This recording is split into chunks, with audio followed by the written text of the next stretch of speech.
and the top look good.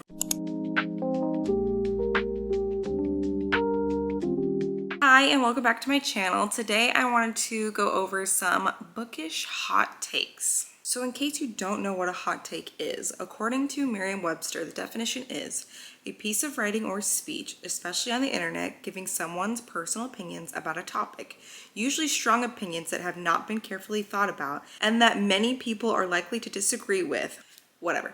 You get the gist. Over the weekend, I stumbled across a BuzzFeed article about bookish hot takes, and I was reading through them, and there were some that I agreed with and some that I didn't.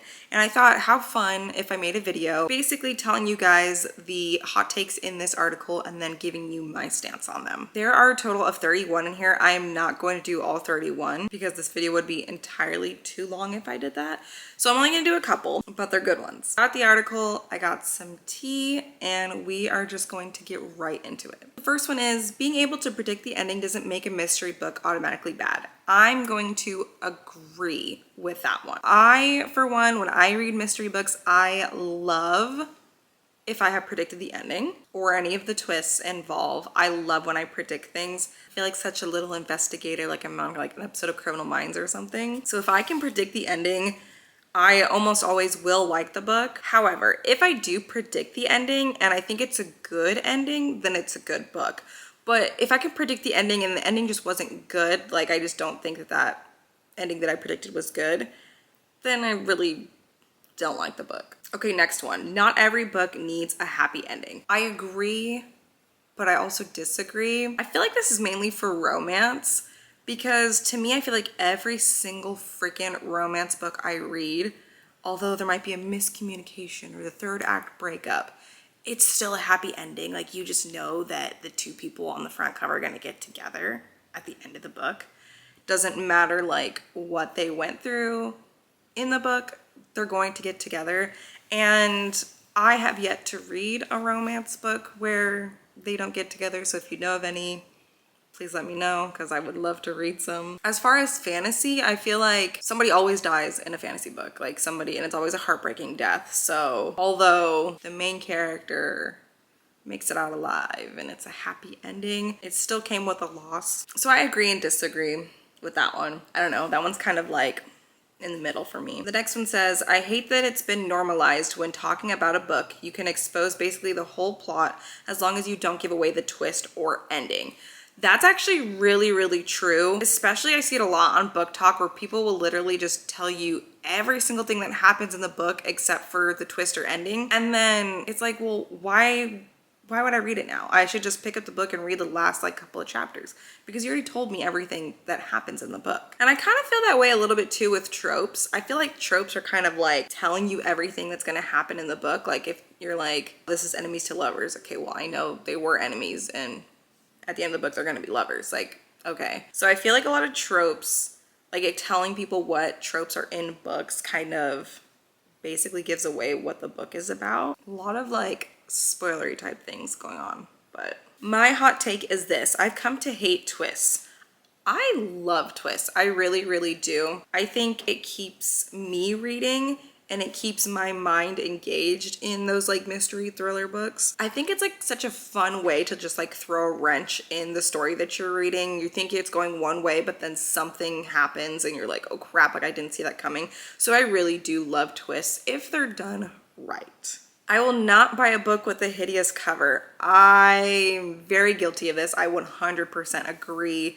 Although I don't judge a book by its cover, if it's ugly, I'm just like, I don't really want this in my possession. I'm sorry. I feel really bad for saying that, but it's true. I'm sorry. I've read better sex scenes on AO3 than I have in any published book. Tea. But they're not wrong. We'll just leave it at that. I find the tropification of literature to be extremely problematic and keeps new readers from exploring new genres and plots. Yes, exactly what I just said earlier. I think a really good example is, there are actually two examples of this. One of them I have read, the other one I haven't, is Happy Place by Emily Henry, which I have read, and then Out on a Limb by Hannah Bonham Young, which I have not read. So for Happy Place, there is a miscommunication trope in there, and because people have labeled that book as having a miscommunication trope, people won't read it.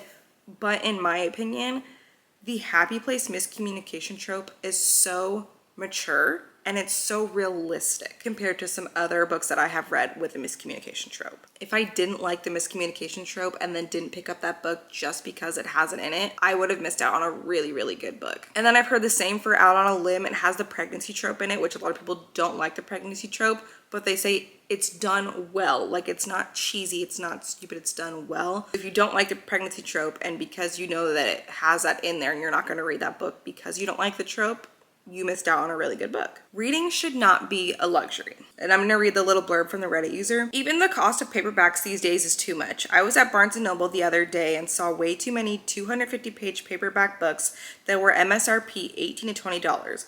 It's worse in YA, where the audience doesn't even have its own money to buy the books with. I feel like recently this has been talked about a lot, especially on Book Talk. Yes, exactly what this Reddit user said. Paperbacks, especially like low page paperbacks, should not cost $18 to $20. I'm sorry. I don't know what happened with the pricing of books, but that is just way too much for a 250-page paperback. I'm sorry. Not sure if this is a hot take, but I despise seeing the cover of a book with "now a major motion picture" or "adapted for television."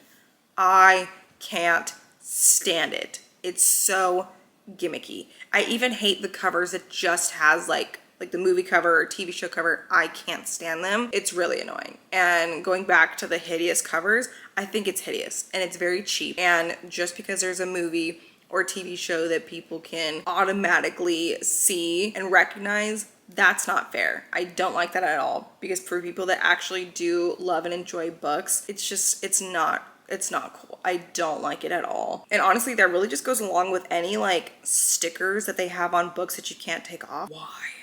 Just why? I don't like it. I really don't. Every physical book should come with an ebook copy, or at least a steep discount for the ebook copy. You know, I have been thinking about this one a lot recently. As somebody who loves to read on their Kindle, but the books that I want to read aren't available on Kindle Unlimited, my only two other options are to buy the book physically or try to see if there is even a possibility that I can get it on Libby, which 9 times out of 10, especially lately, it's like 10 weeks out. Well, I'm in the mood to read it right now. Okay, Libby? Like, I don't want to wait 10 weeks. Who knows how I'm going to be feeling in 10 weeks? So I truly like feel that if I go out and buy a physical copy for a book, I should get a little like QR code or something to download it to my Kindle. Like, I don't know if you guys remember this, but like, I remember when Blu-rays, it was Blu-rays specifically, you would buy a Blu-ray and of course it would come like sealed up, but you would open it and there would be a little code in there for you to like download that movie like onto your computer or something, and that was free. Like, there was no like charge. You didn't have to like go buy that separately. Like, you would have the physical Blu-ray and then you'd have like a little code to input it, and then you can have it like on your computer too. Why can't they do anything like that for books? It's not fair. For me, reading on my Kindle is just so much more convenient than reading physical books, especially because I am a nighttime reader, and I'm a nighttime reader that really does not like lights on. Like, I get really bothered by lights. Even a book light, I get really bothered by it. So if I'm reading a physical book, can't really do that at nighttime. Audiobooks are a perfectly acceptable method for consuming a book.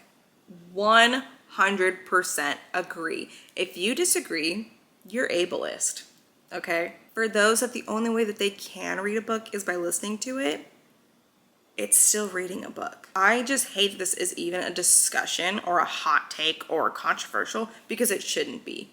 Honest and truly, if you don't think that listening to an audiobook counts as reading a book, you are ableist. Like, that's plain and simple. Just because you sit there and read the words and somebody else listens to them, it's the same thing. It really is. And especially for those that the only way that they can do that is by listening to it, it's still reading a book. So I literally hate seeing it on social media.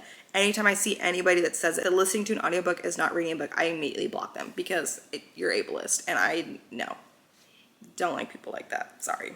No, I'm not sorry. I think all books should initially come out in paperback and only get printed in hardcover if it does well, or for special editions.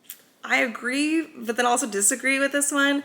As somebody who really doesn't like hardcover, I'm getting older, and I don't know if it's holding my phone, holding my Kindle, holding a controller, whatever. my hands really start to hurt after a while. So I don't like hardcovers because of that. And I do love taking a paperback and like folding it and like cracking the spine that way. But at the same time, I do know that a lot of people really truly love hardcovers. They like the aesthetic of it. They like the way it looks on shelves. My boyfriend being one of those people, he strictly only buys hardcovers because of those reasons. So I understand, because it does look a little more aesthetically pleasing, but as somebody who hates hardcovers, I would rather the paperback come out first. I don't want to wait a whole entire year to have that. People who act offended or appalled when other people dog-ear their pages or crack spines are weirdos. So I love cracking spines. I'm definitely a spine cracker. However, dog-earing pages is disgusting. Like, I'm not gonna be like super appalled if I see it or like judge you hard for it. I don't like messing up my pages, but I'll mess up the spine. That's fine with me. I really don't care. But the pages, for me, it's like, I don't like folds and creases in the pages. Folds or creases in the pages just really bothers me. This is a niche opinion, and I recognize that my opinion has its problems, but I've grown to kind of despise the book influencer culture. Let me read the little blurb from the Reddit user. I love getting recommendations and hearing about people's experiences. I also think buying lots of books is not necessarily a bad thing, since it supports a really worthwhile thing. But I feel like lately it has been really consumerist. I get it. Big, huge, colorful libraries that take up an entire room will perform better on a visual-based app. But libraries are good too, even if you can't keep it, even if the junky plastic cover isn't photogenic. I've also noticed very few people tend to reread books on social media. It's always about the next big release. Again, not in and of itself a bad thing, since it promotes new authors and books, but rereading is good too. So I do agree with this one. I'm not a rereader. I have never reread a book in my entire life. Actually, that's not true. I was rereading the series Unfortunate Events with my boyfriend like a couple years ago. Yeah, that's literally the only book or books that I have reread. I have not reread anything.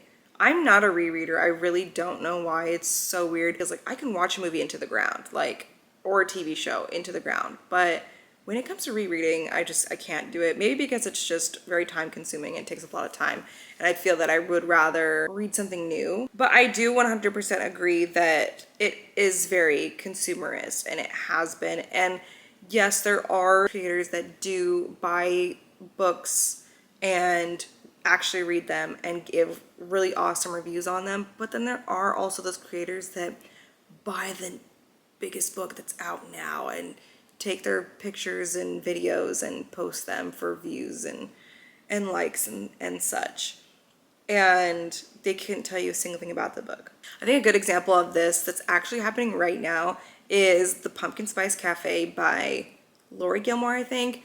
That book, I have seen it everywhere. I couldn't tell you what it's about because everywhere that I've seen it, nobody has read it. They get it because the cover is very aesthetically pleasing for fall. It's a very fall vibey book, apparently, or just based off the cover. But I've seen it like every 2 scrolls on TikTok. It's there. It pops up. Somebody else is starting it, or they just got it. It's in their book haul, whatever, or in their fall TBR. But not a single person yet has rated the book. Like, or reviewed the book. Like, I have not seen reviews on it. And it's really just because a lot of people bought it because they saw a video of it looking pretty and they assumed it was fall, and then they did the same thing, and that was kind of it. I'm not saying that nobody read that book or nobody has reviewed it. It's just from my For You page, what I have seen when I scroll. It's like people just getting the book or just starting the book.